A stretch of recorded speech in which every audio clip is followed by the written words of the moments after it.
Welcome to Networking Academy.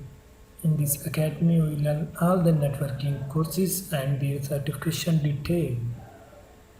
We learn CCNA routing and switching, CCNA security, CCNP security, and CCIE security, and MCS 2016. If you don't subscribe our channel, you should subscribe our channel because in future we upload latest video about networking.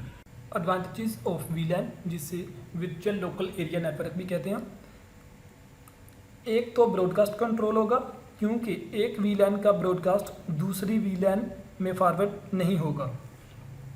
अगर आप VLAN नहीं बनाएंगे तो अगर एक PC से VLAN आता है तो वो पूरे स्विच पे ब्रॉडकास्ट हो जाता है, तो इस दौरान नेटवर्क चूक हो जाता है और स्विच की एफिशिएंसी ऑलमोस्ट ज़ीरो हो जाती है।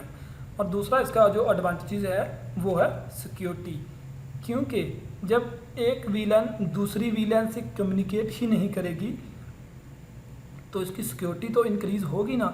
मिसाल के तौर पर हम लोगों ने दो VLAN बनाई है, एक है टीचर और एक है स्टूडेंट, तो ये दोनों VLAN आपस में कम्युनिकेट नहीं कर सकते, जिससे हमारी सिक्योरिटी बढ़ जाती है। और थर्ड है कॉस्ट।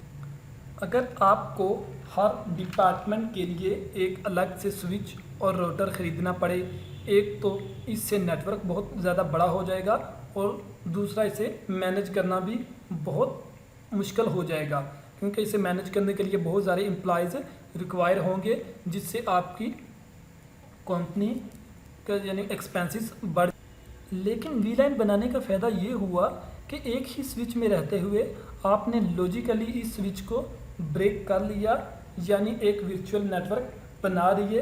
आपका नेटवर्क भी वही रहा और उसका इंफ्रास्ट्रक्चर भी वही रहा, जिससे आप उसे आसानी से मैनेज कर सकते।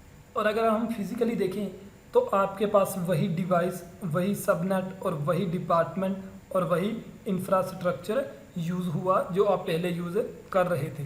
जस्ट आपने VLAN बना ली और अपनी कॉस्ट को सेव कर लिया।